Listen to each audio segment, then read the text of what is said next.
The sacred rule. In the vast, cold darkness of the galaxy, there is only one rule that every civilization, no matter how ancient, how powerful, how alien, followed without question. Never harm human children. It wasn't born of compassion. It wasn't mercy or ethics or law. It was fear. The rule's origin wasn't written in treaties or scribed in a cosmic stone. It was carved into the charred remnants of 1,000 battlefields and whispered through the ruins of empires that had once dared to test human wrath. Everyone remembered the Carthan Purge, even if they pretended otherwise. The Carthan were the first to violate the unspoken pact. They abducted 47 human children from a Terran research outpost orbiting Kepler 62e, intent on experimentation. They broadcast their findings publicly: flesh compatibility studies, cortical resistance to implants, pain thresholds. What they hadn't expected was humanity's response. They didn't get negotiations. They didn't get a warning. They got retribution. In a campaign that lasted only 13 days, humanity didn't just defeat the Carthan. They erased them. Not a single city left. Not a single orbiting satellite. Not even a whisper in deep space. The Carthan homeworld was turned into a dead moon, atmosphereless and sterile. The final Terra message had been short. For the children. Since then, the rule stood. The Galactic Council codified it after the Terran representatives demanded it be the first clause in the Accord of Civilized Species. And no one, not the reptilian Trailoc hegemony, not the hive-minded Skrell, not even the ruthless Mercury Raiders, had ever dared test it again. Until now. High above the silver-blue surface of Council World, Ambassador Arik Vance stood before the Galactic Conclave, hands folded behind his back, face like stone. In front of him, a massive circular holoprojector displayed the scene. Grainy, raw, unfiltered. Bodies. Small bodies. Children. Terran Colony Orpheus. 4 was one of the fringe settlements. Quiet, rural, known for its arboreal ecosystems and peaceful learning centers. 32 children had been attending a language immersion retreat. Ages ranged from 4 to 11. Some were asleep when the Black Guard of the Galactic Empire landed. Some ran. Most didn't make it far. The footage didn't lie. Ambassador Vance played a second clip. A soldier in black armor, Imperial issue, no doubt, laughed as he stepped on the oxygen mask of a 6-year-old girl trying to crawl to her brother. A commander shouted something in High Imperial, and plasma fire lit the sky. The final clip cut through the hall like a dagger. A little girl, eyes full of tears, whispered one word into her holobadge just before a blade found her neck. "Daddy." The room fell into absolute silence. That little girl, Vance said, voice calm, deliberate, was Emery Renner, daughter of Admiral Cole Renner, commander of the Earth Aegis Fleet. Gasps rippled through the chamber.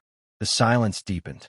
"I assume the Council will respond appropriately," Vance continued, eyes like razors, "as this violates the single, most sacred condition of our shared peace." High Chancellor Rithka of the Zelnathi Collective, a bloated arachnoid whose species had always voted neutrally, hesitated. "We must investigate thoroughly. The Empire claims this was the work of a rogue element.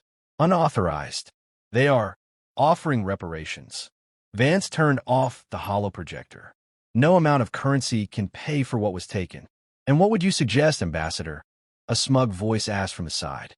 It was Kolaris Dreth, Imperial liaison and apologist for the Empire's recent expansionist crimes. "Justice," Vance said. Kolaris chuckled. "Revenge, you mean? Earth's taste for blood is well documented. But times have changed. The galaxy doesn't bend to humanity's grief anymore." Vance stepped closer. "Then the galaxy should remember why it used to." With that, he turned and walked out. Across the stars, in a classified installation hidden within Saturn's shadow, a siren began to wail. Red lights bathed steel corridors as encrypted messages echoed across interstellar comms. Protocol Omega-1 activated. In the heart of the facility, Admiral Cole Renner stood silently before a tactical display.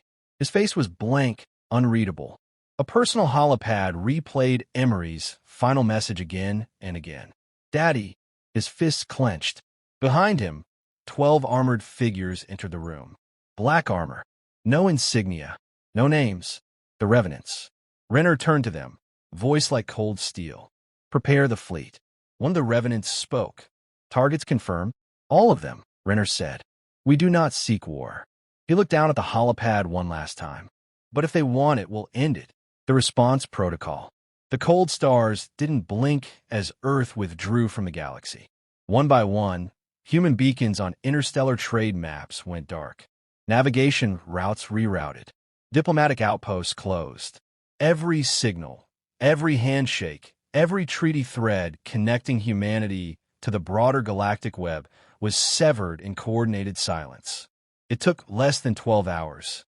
On the screens of frightened alien analysts across the galaxy, the Terran-controlled sectors turned black, literally. The United Earth flagged its territories with a warning overlay. Restricted. Entry prohibited. Penalty, extermination. The message beneath it was simpler. Protocol Omega, 1 engaged. Cause, violation of Rule 1. Admiral Cole Renner sat in the darkened war chamber of the Justicar, a dreadnought-class warship hidden deep in the asteroid fields beyond Jupiter. The walls pulsed faint red as the ship's AI recalibrated its dormant weapon systems. Around him, commanders of the Aegis fleet stood in grim silence. They didn't speak. They didn't need to. They were old soldiers, survivors of conflicts that predated peace. Some had lost friends in the Carthan Purge. Others had fought pirates, AI uprisings, even internal civil wars. But this was different. This was personal. Renner tapped a sequence into the hollow table. Images bloomed. Military bases, starports, strategic logistics hubs, all belonging to the Galactic Empire. Targets for Phase 1, he said. Command structures. Communications relays. No civilians. General Harlow, commander of the Revenant strike teams, gave a sharp nod. Assassinations? Only the ones who ordered the Orpheus for raid. I want the rest captured. The galaxy needs to watch. Understood. Another tap. More images. This time, Imperial propaganda broadcasts, civilian reaction reports, and council debates. The council, Renner said coldly, is paralyzed. They won't act. They're too afraid of fracturing their unity, which means we enforce the rule ourselves.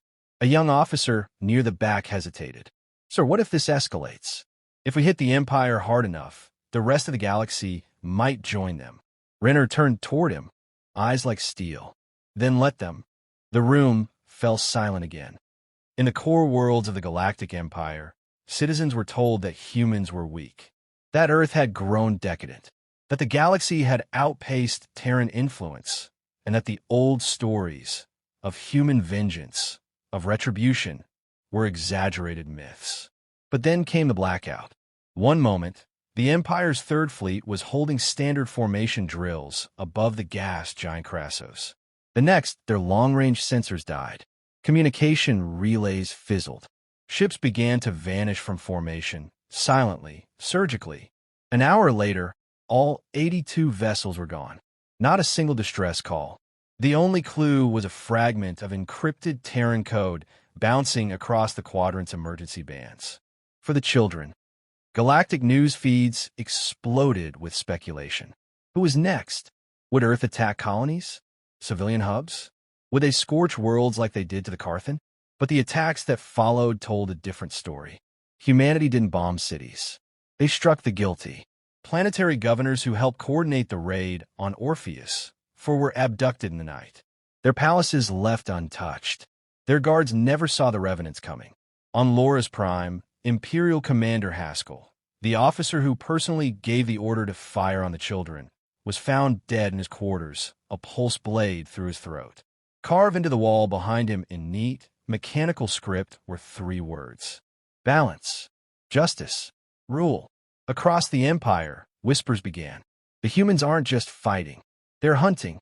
In the Galactic Council, panic grew. Chancellor Rithka called for an emergency meeting. We must intervene. Humanity cannot act as judge and executioner. They act because we didn't, said the Varkari ambassador, one of the few non-human species who had fought alongside Earth in the old wars. We had one job: protect their young. We failed. Then we offer reparations again, said another. An apology? Tribunals? No, Rithka said, clicking his mandibles nervously. We offer amnesty to them. If humanity agrees to stand down, we will not pursue charges for their recent actions. Silence. Across the stars, humanity responded. A single message beamed to every corner of the galaxy. We are not seeking war. We're seeking justice. Return the guilty. Every last one. Or we will come, and we will take them. Back aboard the Justicar, Admiral Renner stood alone, watching the data streams filter in. Target Alpha eliminated. Target Beta captured. Public support, 97% approval. His eyes flicked to the last report. A scan of Orpheus, 4, recovered from planetary drones. A memorial was already being built by human colonists and aliens alike. Word had spread. Even those who hated humans understood the weight of the rule. The images of the children had reached every comm channel, every hive mind, every psychic stream. He touched a small locket on his chest. Emery's voice echoed faintly. Daddy. He closed his eyes. There would be no mercy. Not until every one of them had paid. Wrath of humanity. The galaxy thought it knew war. It had witnessed centuries of skirmishes, grand armada clashes, planetary sieges, even the eradication of rogue AI collectives. But nothing could have prepared them for what followed Earth's declaration. Humanity didn't send fleets in waves. They didn't mobilize legions. There were no warnings, no ultimatums. They sent ghosts. One by one, Imperial war factories went dark. Communication hubs collapsed into silence. Governors vanished from fortified towers. Elite commanders were found with neuroblades embedded in their spines, or worse, alive and paralyzed, their minds flooded with looping memories of the Orpheus, 4 children. No civilians were touched. No cities were bombed.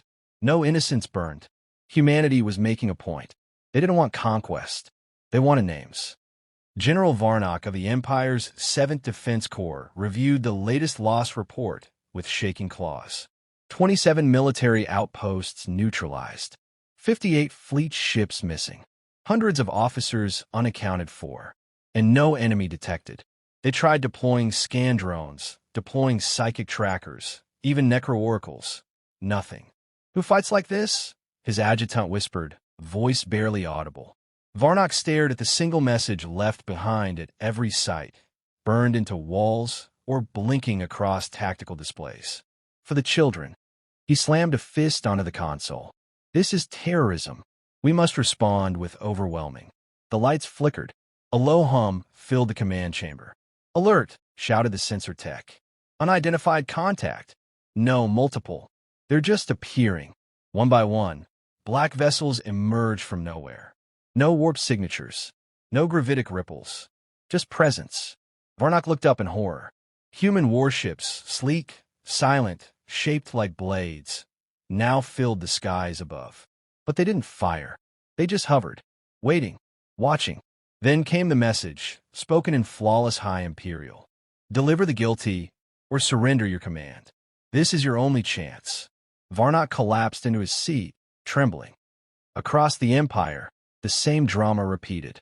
On the frozen moon of Calarax, the Revenants breached an underground vault thought impregnable. Inside, they found Commander Vexus, the one who issued the Orpheus 4 operation code. They didn't kill him. They drugged him, shackled him, and broadcast his confession to the galaxy. He cried. He begged. He told the truth. He admitted the Empire's leaders believed humanity had gone soft, that the massacre was a test, a provocation to see how far Earth would go in response. The answer was now clear. They would go all the way. On Council World, the other species panicked. The humans are dismantling the Empire. Chancellor Rithka hissed. They're destabilizing entire sectors, without ever engaging in open warfare. They haven't touched civilians, said the Varkari ambassador calmly.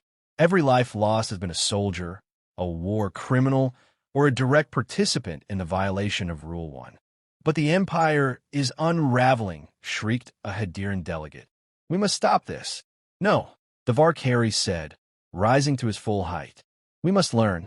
The humans told us what they would do if we ever broke the rule, and we failed to hold one of our own accountable. The chamber fell silent. Then a new signal arrived.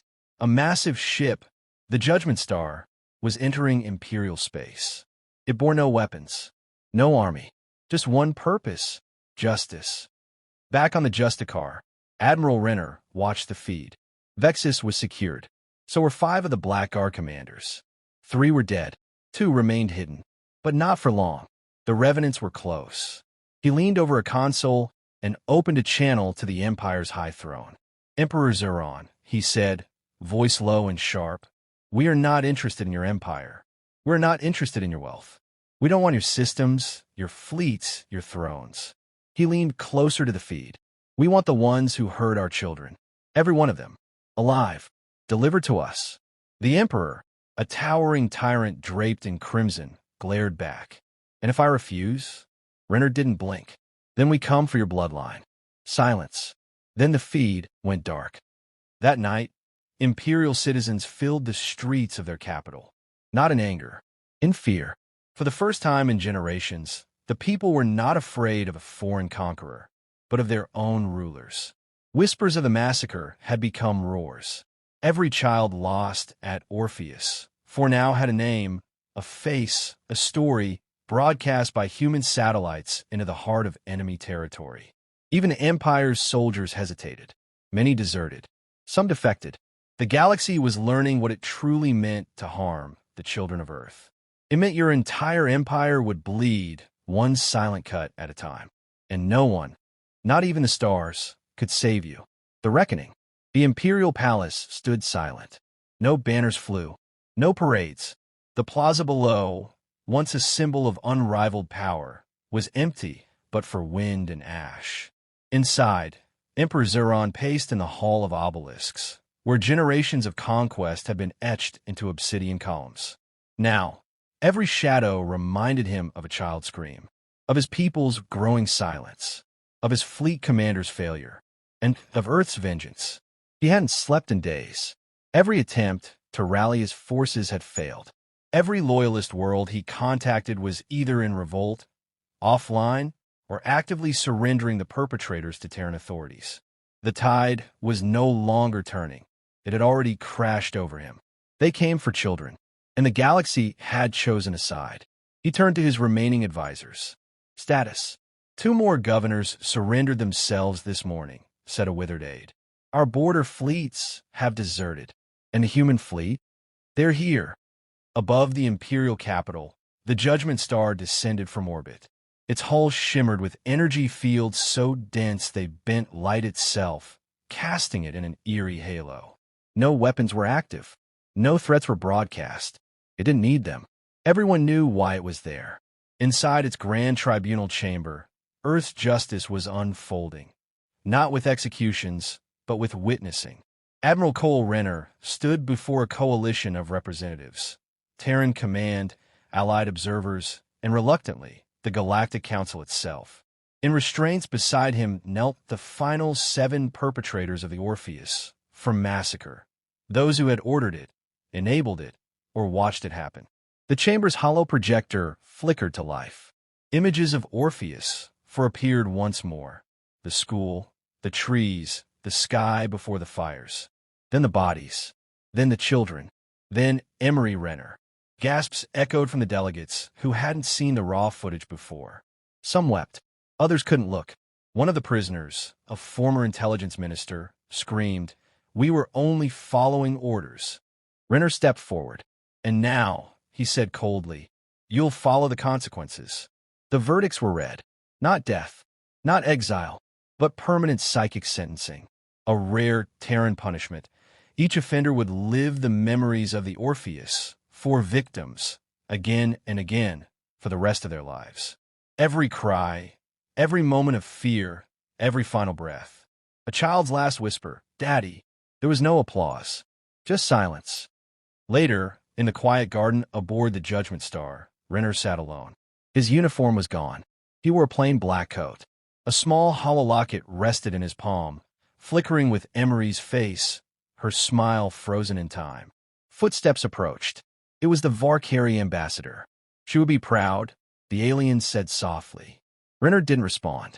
We thought you would destroy the Empire, the ambassador continued. Burn to dust. But you didn't. Why? Renner looked out toward the stars. Because if we did, they'd just become another Carthan. Another name for future empires to fear and forget. But this, he held up the locket. This becomes a lesson. The ambassador nodded. And if it happens again, Renner's voice turned cold. Then we won't stop at justice. In the following months, change rippled through the galaxy. The Galactic Council formally elevated Rule Number 1 to universal law. No civilization, regardless of status, would be allowed council membership without swearing the pact of protection. Humanity didn't rebuild Orpheus 4. They left it untouched, preserved as a memorial. Every year, dignitaries from hundreds of worlds would come and lay tokens beneath the ancient trees. And the children's names were carved into a crystal monument visible from orbit. Across the galaxy, it was known by one title, the line that must not be crossed.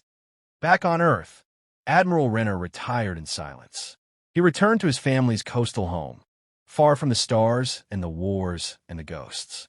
He didn't seek recognition. He didn't want it. In the end, he had only ever been a father. One evening, he walked the cliffs alone, the sea wind in his face. Above him, the stars shone down, cold, endless, beautiful. And he whispered to the sky, "For you, Emery. Always."